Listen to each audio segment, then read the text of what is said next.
হৃদয়ের স্পন্দন, বাতিলের বিরুদ্ধে বলিষ্ঠ কণ্ঠস্বর, কালার জাতিত মজলুম আলেমে দ্বীন হযরত মাওলানা মামুনুল হক এখন আপনাদের সামনে বক্তব্য রাখবেন।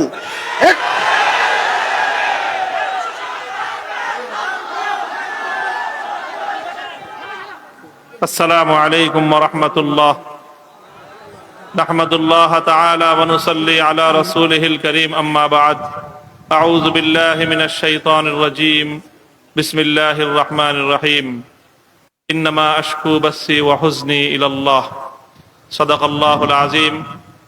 আমির হেফাজত বাংলাদেশের আলেমকুল শিরোমণি, এদেশের 18 কোটি তৌহিদি জনতার আধ্যাত্মিক রাহবার শাইখুল ইসলাম আল্লামা শাহ মুহিব্বুল্লাহ বাবুনগরী হাফিজাহুল্লাহ তাআলার আয়োজনে আজ আমাদেরকে এই কথা, আমি এবং আমার সহকর্মী, আমরা আপনাদের ভাইয়েরা যারা দীর্ঘ কারাবরণ করেছি, কারাভোগ করেছি, আমাদের কারামুক্তির পর দেশব্যাপী আপনারা যে আবেগ এবং উচ্ছ্বাস প্রকাশ করেছেন, আমাদেরকে যে আপনারা সাহস জুগিয়েছেন, এর মাধ্যমে একদিকে আমাদেরও দায়িত্ব বেড়েছে, আর একদিকে আপনাদেরও দায়িত্ব অনেক বেড়ে গিয়েছে।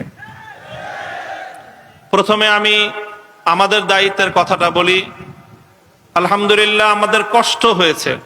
আমরা এটা বলবো না যে জালিমের জিন্দানখানায় আমাদের কষ্ট হয়নি, তা নয়। আপনজন থেকে বিচ্ছিন্ন থাকা, স্বাধীনতার জীবন হরণ করে বন্দি খাঁচায় আমাদেরকে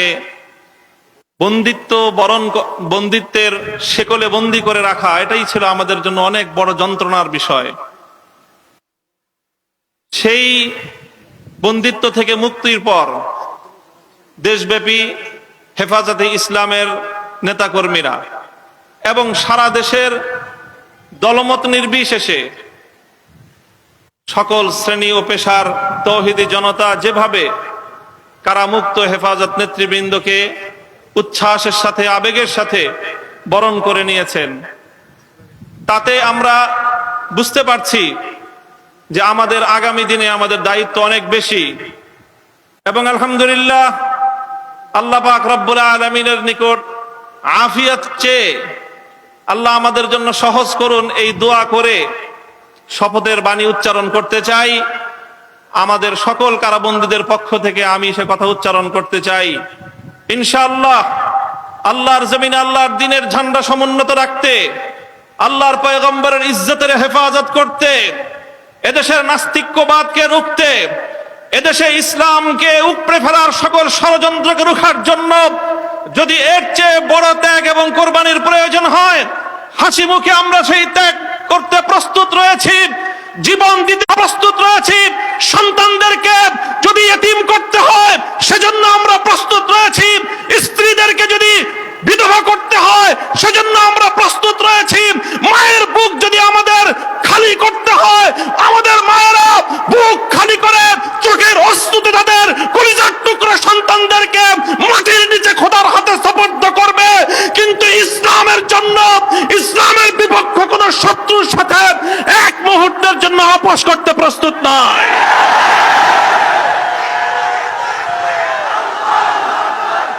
সবাই কম, আমার স্পষ্ট পয়গাম, সব অন্যায়ের ক্ষমা রয়েছে, গাদ্দারি আর বিশ্বাসঘাতকতার কোনো ক্ষমা নাই। যারা গাদ্দার এবং বিশ্বাসঘাতক হিসেবে পরিচিত হবে, প্রমাণিত হবে, আগামী দিনে তৌহিদি জনতা তাদেরকে ঠাঁই দেবেন না ইনশাআল্লাহ। ওলামায়ে কেরাম, হেফাজত নেতৃবৃন্দ যেভাবে শপথে বলিয়ান হলেন, যারা আমাদেরকে এভাবে সমর্থন যোগাচ্ছেন, আপনারা তো সমর্থন যোগাচ্ছেন, কিন্তু আপনারা কি কথাটা টের পান যে আপনাদের এই অভূতপূর্ব সমর্থনের কারণে রাষ্ট্রযন্ত্রের পক্ষ থেকে বেশি বেড়ে যায়? এই যে আজকে আমাদের উপরে এই অকথ্য নির্যাতন, এই যে লাঞ্ছনা, এই যে গঞ্জনা আমাদের উপর, কারণ এদেশের মানুষ আমাদেরকে ভালোবাসে, কারণ আমরা যেখানে যাই মানুষ আমাদের প্রতি আবেগ এবং উচ্ছ্বাস প্রকাশ করে। এখন আপনারা যদি আবেগ আর উচ্ছ্বাস প্রকাশ করে ঘরে গিয়ে বসে থাকেন চুপ করে, তাহলে আমাদের উপর কিন্তু চাপটা জুলুমের স্টিম রোলারটা, তখন আপনাদের আবেগ প্রকাশ করার কিন্তু আর কোনো জায়গা অবশিষ্ট থাকবে না। এই জন্য আমি আজ আমাদের আমির, এই জনপদের সকল আলেম ওলামার আমির, এই জনপদের কোটি কোটি তৌহিদি জনতার অবিসংবাদিত আধ্যাত্মিক রাহবার আল্লামা মুহিবুল্লাহ বাবুনগরীর এই মজমাকে সারা দেশের প্রতিনিধিত্বশীল মজমা হিসেবে গ্রহণ করে আমি এ জাতির কাছ থেকে আগামী দিনে ইসলামের কথা বলার অপরাধে, আল্লাহর পয়গম্বরের ইজ্জতের পক্ষে কথা বলার অপরাধে শাপলা চত্বরের আমার ভাইয়ের রক্তে রঞ্জিত শাহাদাতের কথা বলতে গিয়ে হাটহাজারীতে আমার যে সকল সন্তানদের বুকগুলোকে জালিমের বুলেটের আঘাতে ঝাঁঝরাতে হতে হয়েছে, ব্রাহ্মণবাড়িয়ায় যেভাবে পাখির মতো গুলি করে আমার সন্তানদেরকে শহীদ করা হয়েছে, সেই সন্তানদের পক্ষে কথা বলতে গিয়ে আমাদের কণ্ঠ যদি আবার চেপে ধরবার চেষ্টা করা হয়, তাহলে আপনারা রাজপথে তার মোকাবেলা করবার জন্য প্রস্তুত থাকবেন কিনা?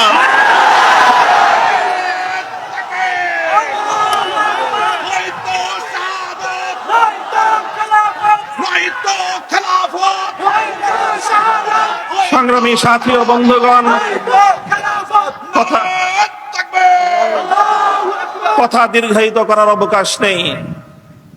আমি আমার দীর্ঘ কারাবন্দিত্বের সময়ে আল্লাহ পাক রব্বুল আলামিনের রহমতের উপর আমার আস্থা, অবিচল বিশ্বাস ছিল যে আল্লাহ রব্বুল আলামিন নতিজা ভালো করবেন, উত্তম ফলাফল আমাদেরকে দিবেন, সে আস্থা এবং বিশ্বাস ছিল। প্রথম দিকে যখন আমাদের মরহুম আমির হেফাজত বাবুনগরী হাফিজাহুল্লাহ তাআলা, তাকে আমরা জীবিত রেখে কারাগারে বন্দী হয়েছিলাম, তার উপর একটা বড় আমাদের আস্থা ছিল যে তিনি ইনশাআল্লাহ এই বন্দী মজলুম আলেমদের জন্য, শহীদ আমাদের সন্তানদের জন্য, ব্রাহ্মণবাড়িয়ায় নির্বিচারে হত্যাকাণ্ডের শিকার আমার শহীদ ভাইদের এই হত্যার বিচার আমাদের এই জন্মভূমিতে প্রতিষ্ঠিত করবার জন্য তিনি বলিষ্ঠ ভূমিকা পালন করবেন। আমাদের কারাবন্দীদের পক্ষে তিনি জাতিকে, জনমতকে সংগঠিত করবার জন্য বলিষ্ঠ ভূমিকা রাখবেন। কিন্তু আল্লাহ রাব্বুল আলামিনের ফয়সালা ছিল ভিন্ন কিছু। আমরা কারাবন্দী হওয়ার কিছুদিনের মধ্যেই সেই মর্মান্তিক শোক সংবাদটিও আমাদেরকে সহ্য করতে হয়েছে। আল্লামা জুনায়েদ বাবুনগরী রাহিমাহুল্লাহ তাআলা শাহাদাত বরণ করেছেন। আল্লামা জুনায়েদ বাবুনগরী শাহাদাত বরণ করেছেন। এরপরে অধীর উৎকণ্ঠা নিয়ে অপেক্ষার প্রহর গুনছিলাম যে আমাদের আস্থার এই মঞ্চে কে বসবেন। যখন জানতে পারলাম ওলি ইবনে ওলি, এ জাতির শ্রেষ্ঠ সন্তান, আস্থার মূর্ত প্রতীক আল্লামা শাহ মুহিবুল্লাহ বাবুনগরী হাফিজাহুল্লাহ তাআলা ইমারতের এই ঝান্ডা তিনি নিজ হাতে তুলে নিয়েছেন, সিজদায়ে শুকর আদায় করেছি, আস্থায় বুক বেঁধেছি যে ইনশাআল্লাহ একদিকে তিনি আরশের মালিকের সঙ্গে রাতের বেলায় চোখের অশ্রু ছেড়ে তিনি এই সংকট উত্তরণের জন্য আল্লাহ পাক রব্বুল আলামিনের সাহায্যকে জমিনে টেনে আনবার জন্য চেষ্টা করবেন। অপরদিকে তিনি জীবন দিবেন, কিন্তু কোন জালিমের রক্তচক্ষুকে পরোয়া করবেন না, কোন জালিমের সামনে তিনি মাথা নোয়াবেন না।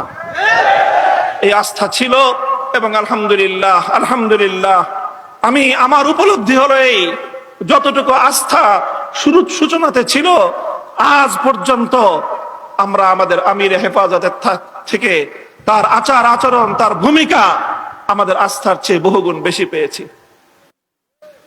আমাদের আমির আল্লাহর পক্ষ থেকে আমাদের জন্য অনেক বড় নিয়ামত।